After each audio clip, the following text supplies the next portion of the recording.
صحابہ کے درمیان میں سرکار علیہ السلام تشریف فرمائے.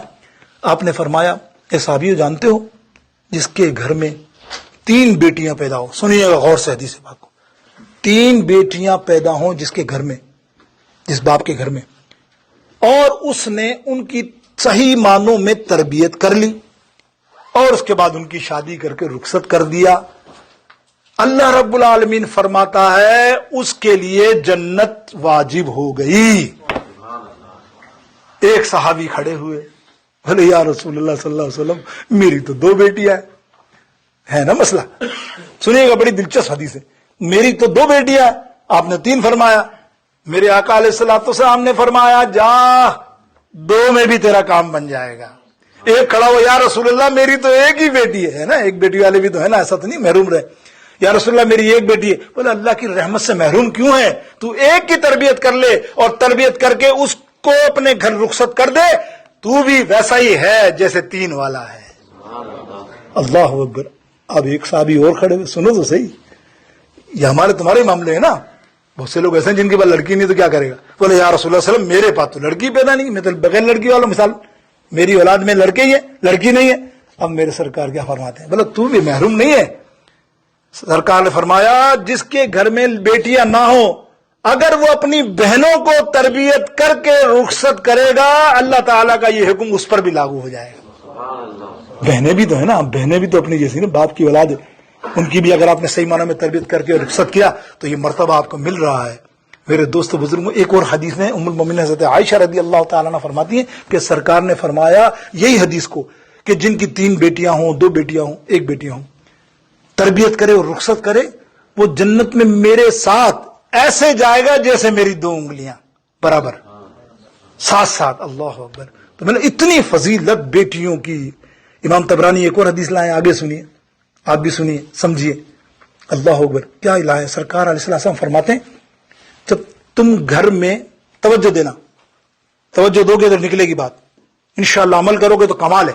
نبی علیہ السلام فرماتے ہیں تم جب گھر میں, مفسرین لکھتے ہیں کہ جب تم گھر میں داخل ہو کوئی تحفہ لے کر, باپ ہے گھر میں جب جاتے ہیں تو تحفے لے جاتے ہیں بچوں کے لیے, باہر گئے, دوسرے ملک گئے, سعودیہ گئے, جہاں گئے وہاں گئے, گھر کے بچوں کے لیے تحفے سب کے لیے لاتے ہی ہے نا. اور ویسے بھی اگر بازار میں آپ جاتے ہیں تو بچوں کے لیے کچھ لے لیتے ہیں, چلو گھر میں جانا ہے. تو آقا علیہ السلام فرماتے ہیں جو بندہ گھر میں داخل ہو کر سب سے پہلے, لڑکے بھی ہیں لڑکیاں بھی ہیں, اپنی لڑکی کو پہلے تحفہ دے گا, اللہ اس کو مسکرا کر دیکھتا ہے. کیا فضیلت ہے بیٹی کی, دیکھو آپ, اللہ ہے نا, کمال ہی ہے بیٹی, سبحان اللہ. وہ آپ کیا سمجھو جس کی بیٹی کو جس سے محبت ہے, اور بیٹی باپ سے کیسی محبت کرتی ہے, آخر دم تک کہیں بھی ہوگی. میں ایک قصہ سنانا نہیں چاہ رہا, لمبا ہو جائے.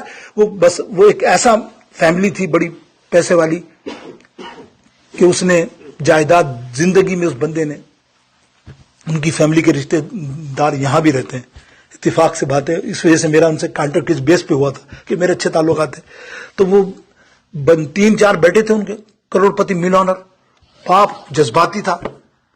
اکثر ہوتا ہے اپنی فیملی میں کہ بھائی اب کسی نے سوال کیا بیٹی کو بھی حصہ دو, بیٹی کا بھی تو ہے نا شریعت میں حصہ.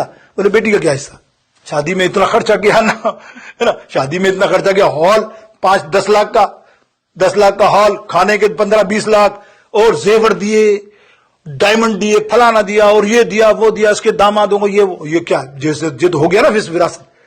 استغفر اللہ, یہ کہیں اسلام میں ہے نہیں کہ تم دو گے تو تم اسلام میں پورے اترو گے. اسلام میں تو کہیں نہیں ہے جیز میں اس کا معاملہ, یہ تو نے اپنا بنا لیا, نہ دے. لیکن شریعت کی پامالی مت کر. شریعت میں اس کا جو حصہ ہے 1/3, یا سمجھے کہ لڑکے کا 1, لڑکی کا آدھا, وہ تجھے دینا ہے. آگے میں فتاوی رضویہ سے ٹائم ہوا تو میں ضرور ذکر کروں گا, آج مجھے مختصر کرنا تھا. میں نے کہا لوگوں کو لگے کہ میری طبیعت خراب ہے, ابھی تازہ سرجری, 6 سرجری کرا کے آ رہا ہوں, لیکن واہ کمال ہے. میں نے کہا سرکار کا ذکر کروں اور سرجری کیا کی, سبحان اللہ. وہ بیٹری چارج ہو رہی ہے میری, وہ ڈاکٹر کہتا 3 مہینے تک اٹھنا نہیں. میں نے کہا میں تو 1 ہفتے بعد ہی اٹھ جاؤں گا انشاءاللہ تعالی. ہمارا تو بیٹری چارج دوسرے طریقے سے ہوتا ہے بھائی, تمہارا کچھ اور ہوتا ہوگا, لیکن اللہ کرم کرنے والا, اس کی بھی ہدایت پہ عمل کرتے ہیں. اب دیکھیے ہوا کیا, نبی اللہ وہ اس بچے, وہ اس کے باپ نے حصے دے دی سب کو, کسی کو 1 مل, کسی کو 2 مل, 3 مل, اور خود بلاب دیکھو میں نے بس سکون ہو گیا, اب میری عزت کریں گے بیٹے, مال دے دیا نا. اب وہ بیویوں کے ساتھ الگ پھلگ, اس کی کڈنی فیل ہو گئی, اب پوچھنے والا کوئی نہیں, ہاسپٹل کے پیسے نہیں, اندازہ کریں گے اتنا بڑا کروڑپتی آدمی سب بانٹ چکا، اب کیا ملے؟ جو اس کا ایسا مہینے کا حصہ آتا تھا اس سے پورا کرتا تھا. ہاسپٹل کے خرچے تو لاکھوں میں آتے ہیں. اب وہ ہاسپٹل میں گیا تو ڈاکٹر نے کہا بھائی اس کی کڈنی بچائیں گے جب یہ پورا بل بھرے. ہمارے یہاں تو ایسے ہی ہوتا ہے نا، پہلے بل دو پھر علاج ہوگا، ورنہ چل بھائی اپنے گھر کا. ہماری یہاں کی طرح تو نہیں ہے جسے میرا ہو گیا اب بل آتے رہے دیکھا جائے گا. اللہ مالک ہے، اللہ انشاءاللہ تو ضرور ادا کریں گے. کوئی ایسی بات نہیں ہے، ایسے مرنا نہیں نہ مرنا. آپ بھی سوچو کبھی نہیں مرنا، خدا کی قسم. قرض کسی کا لیا ہوا ہوگا، مرو گے تو تباہ ہو جاؤ گے. قرض کو ادا کرو. حکم بڑا سخت ہے، جنازہ پڑھنے کے لیے نہیں ہے. نبی علیہ السلام پہلے اعلان کرتے تھے بھائی اس کا کسی کا قرض ہے دے دو. بولے تو خود غریب ہے تو بولے کوئی ادا کر دو. پھر نبی علیہ السلام صحابہ تو کہتے یار تیرے تو پیسے والا ہے، پھر وہ دیتے تھے. تب نماز جنازہ پڑھاتے تھے نبی علیہ السلام. اندازہ کیا کس قدر بار ہے قرض کا، اور ہم کھا کے بیٹھ جاتے ہیں. مرنا نہیں، ایسا نہیں. اب وہ ہوا کیا، اس کی بیٹی کو پتا چلا بیچاری کو، کسی کو کچھ بھی نہیں دیا نا، بیٹی کو تو کچھ حصہ ہی نہیں دیا. وہ بیٹی کو پتا چلا، روتی ہوئی دوسرے شہر سے وہاں آئی. باپ کے بل کے پیسے ادا کیے میاں سے لے کے جو بھی. اس کی کڈنی دونوں فیل ہو چکی تھی. ڈاکٹر نے کہا کڈنی چاہیے.